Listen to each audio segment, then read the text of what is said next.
ઉર્વારુકમિવ વંદના। સંસ્કૃતના ગૌરવ સાથે જામનગરમાં નીકળી ભવ્ય રેલી। પરંપરાગત પોશાકમાં મોટી સંખ્યામાં વિદ્યાર્થીઓ જોડાયા। 4 વેદોનું પ્રદર્શન બન્યું ખાસ આકર્ષણ। જામનગરમાં ગુજરાત રાજ્ય સંસ્કૃત બોર્ડ અને જિલ્લા વહીવટીતંત્ર દ્વારા સંસ્કૃત સપ્તાહની ભવ્ય ઉજવણીનો પ્રારંભ કરવામાં આવ્યો છે। સંસ્કૃત ભાષાના પ્રચાર પ્રસાર અને પ્રોત્સાહન માટે જામનગરના ટાઉન હોલ ખાતેથી વિદ્યાર્થીઓની વિશાળ રેલી યોજાઈ હતી। આ રેલીમાં જામનગર કલેક્ટર પરિમલ પંડ્યા, મેયર મોનિકાબેન વ્યાસ, શહેર પ્રાંત અધિકારી, જિલ્લા શિક્ષણ અધિકારી વિપુલ મહેતા સહિતના મહાનુભાવોએ પ્રસ્થાન કરાવ્યું હતું। રેલીમાં મોટી સંખ્યામાં વિદ્યાર્થીઓ પરંપરાગત પોશાકમાં જોડાયા હતા।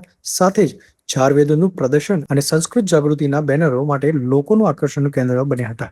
સંસ્કૃત સપ્તાહના અંતર્ગત આગામી 27 ઓગસ્ટે સંસ્કૃત ગોષ્ઠી યોજાશે। ધોરણ 10માં સંસ્કૃત વિષયમાં 100માંથી 100 ગુણ મેળવનાર તેજસ્વી વિદ્યાર્થીઓનું સન્માન કરાશે, જ્યારે 29 ઓગસ્ટે સંસ્કૃત પરિષદ અને વિશેષ પ્રદર્શનનું આયોજન કરવામાં આવ્યું છે। આ રીતે સંસ્કૃત ભાષાના પ્રચાર પ્રસાર અને યુવા પેઢીમાં સંસ્કૃત પ્રત્યે જાગૃતિ લાવવાના પ્રયાસો હાથ ધરવામાં આવી રહ્યા છે। Bureau report, Jamnagar.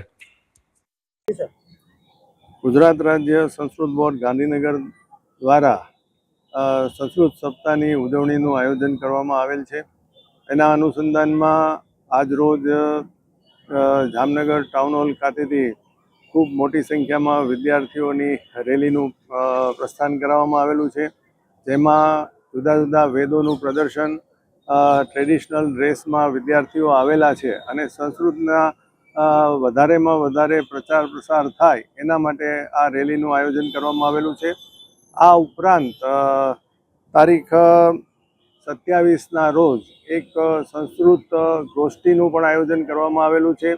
જામનગર જિલ્લામાં 3 જેટલી પાઠશાળાઓમાં 100થી વધારે વિદ્યાર્થીઓ સંસ્કૃતનું શિક્ષણ મેળવી રહેલા છે અને આ વિદ્યાર્થીઓ જે છે એમની વચ્ચે સંસ્કૃતમાં ગોષ્ઠીનું આયોજન આ દિવસે કરવામાં આવેલું છે। ધોરણ 10માં 100માંથી 100 ગુણ સંસ્કૃતમાં મેળવનાર વિદ્યાર્થીઓને પણ આ દિવસે પ્રમાણપત્ર આપવામાં આવશે અને ત્યારબાદ તારીખ 29ના રોજ સંસ્કૃત પ્રદર્શન એટલે કે પરિષદનું પણ આયોજન કરવામાં આવેલું છે।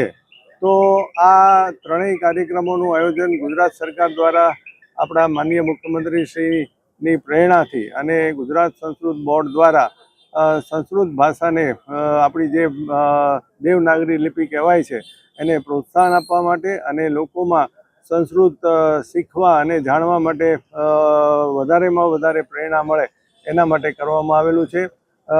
જામનગરના તમામ નાગરિકોને આ સંસ્કૃત સાહિત્ય ગોષ્ઠી અને પ્રદર્શનીનો લાભ લેવા માટે પણ હું જિલ્લા શિક્ષણ અધિકારીની કચેરી અને જિલ્લા વહીવટીતંત્ર વતી અપીલ કરું છું। આજના આ કાર્યક્રમમાં માનનીય મેયરશ્રી પણ ઉપસ્થિત રહેલ છે અને એમણે પણ રેલીને ઝંડીથી પ્રસ્થાન કરાવી અને સંસ્કૃતને પ્રોત્સાહન મળે તે માટેનો સંદેશ પાઠવેલ છે।